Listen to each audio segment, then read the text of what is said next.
राधे कृष्णा दोस्तों, आज मैं आपको सुनाने जा रही हूँ गणेश चौथ के व्रत की कहानी और विधि। गणेश चौथ के व्रत को सकट चौथ या तिलकुटनी चौथ भी कहा जाता है। महिलाएं इस व्रत को अपनी संतान की उत्पत्ति, वृद्धि, तरक्की के लिए किया करती हैं। सकट चौथ का व्रत माघ लगते की चौथ को किया जाता है। इस बार गणेश चौथ का व्रत यानी सकट चौथ का व्रत 17 जनवरी दिन शुक्रवार को पड़ रहा है। तो सबसे पहले सिर सहित नहा लें, मेहंदी लगाएं और सफ़ेद तिल और गुड़ का तिलकुट बनाएं। एक पट्टे पर जल का लोटा, चावल, रोली, एक कटोरी में तिलकुट और रुपए रखकर जल के लोटे पर सतिया कर 13 टिक्की कर लें, यानी कि बिंदियाँ लगा लें और चौथवे विनायक जी की कहानी सुने।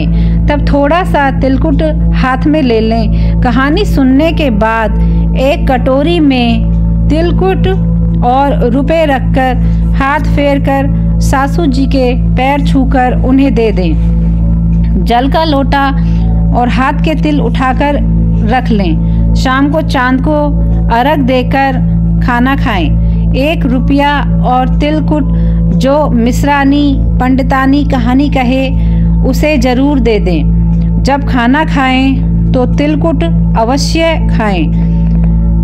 तो आइए शुरू करते हैं गणेश चौथ की कहानी। एक साहूकार और एक साहूकारनी थे। वह धर्म पुण्य को नहीं मानते थे, जिसके कारण उनके बच्चा नहीं होता था। एक दिन पड़ोसन सकट चौथ की कहानी सुन रही थी। तब साहूकारनी उसके पास जाकर बोली, तुम क्या कर रही हो? तब वह बोली कि आज चौथ का व्रत है, इसलिए कहानी सुन रही हूँ। तो साहूकारनी बोली कि चौथ का व्रत करने से क्या होता है? तब वह बोली कि अन्न धन सुहाग हो, बेटा हो। तब साहूकार की बहू बोली कि यदि मेरे भी गर्भ रह जाए तो मैं 1.25 सेर का तिलकुट जरूर करूँगी और चौथ का व्रत भी करूँगी। उसके गर्भ रह गया तो वह बोली कि मेरे लड़का हो जाए तो मैं 2.5 सेर का तिलकुट जरूर करूँगी। उसके लड़का भी हो गया तो वह बोली कि हे चौथ माता, मेरे बेटे का विवाह हो जाएगा तो 1.25 सेर का तिलकुट मैं जरूर करूँगी। जब बेटे का विवाह तय हो गया तो वह विवाह करने चले गए। तब चौथ विनायक ने सोचा कि जब से इसके गर्भ रहा है तब से रोज तिलकुट बोलती है और अब तो बेटे का विवाह भी हो गया, तब भी तिल का एक दान भी नहीं दिया। अगर हम इसको प्रपंच नहीं दिखाएंगे तो अपने को कलयुग में कोई भी नहीं मानेगा और इसके बेटे को फेरों में से हम ले लेंगे। जब उसने 3 फेरे लिए तो चौथ माता गरजती हुई आई और उसको उठाकर पीपल पर बिठा दिया। इसके बेटे को फेरों में से ले लेंगे। जब उसने 3 फेरे लिए तो चौथ माता गरजती हुई आई और उसको उठाकर पीपल पर जब बिठा दिया, हाहाकार मच गया और उसको ढूंढने लगे, परंतु कहीं भी नहीं मिला। लड़कियां घनघोर पूजने गांव से बाहर दूब लेने जाती थी। तब वह कहता, आ मेरी अर्धब्याही। यह बात सुनकर वह लड़की सूखकर कांटा हो गई। तब लड़की की माँ बोली, मैं तुझे अच्छा खिलाती हूँ, अच्छा पहनाती हूँ, फिर भी तू क्यों सूखती जा रही है? तो वह बोली कि जब मैं दूब लेने जाती हूँ तो एक पीपल में से एक आदमी बोलता है कि आ मेरी अर्धब्याही, और उसने मेहंदी लगा रखी है, सेहरा बांध रखा है। तो उसकी माँ उठी और देखा कि वह तो उसका जमाई है। तब वह अपने जमाई से बोली कि यहाँ क्यों बैठा है?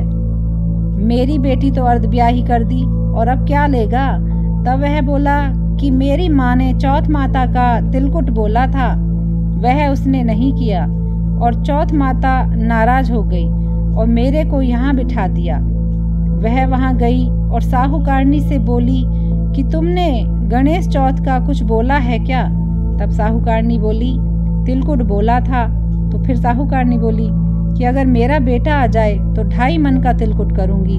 और गणेश चौथ राजी हो गई और उसके बेटे को फेरों में लाकर बिठा दिया। बेटे का विवाह हो गया। तब उन लोगों ने 2.5 मन का तिलकुट कर दिया और बोली कि हे चौथ माता, तेरे आशीर्वाद से मेरे बेटे बहू घर आए हैं, जिससे मैं हमेशा तिलकुट करके व्रत करूंगी।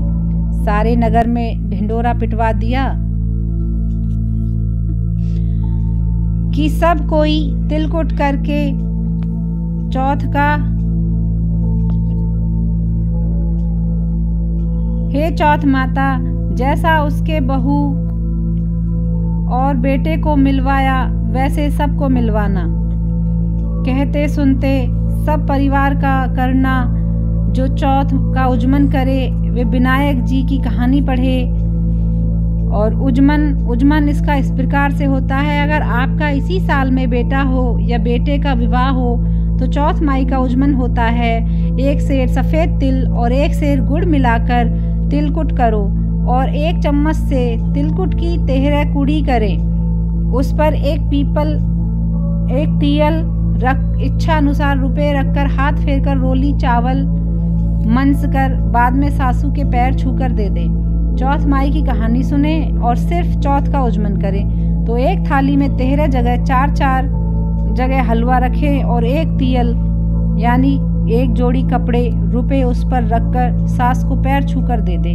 13 ब्राह्मणी जिमाओ, उन्हें 1 कूढ़ा हलवा पूरी दे दे। टीका लगाकर दक्षिणा दें। कोई भी उजमन करे तो इस प्रकार उजमन की तैयारी करें। राधे राधे।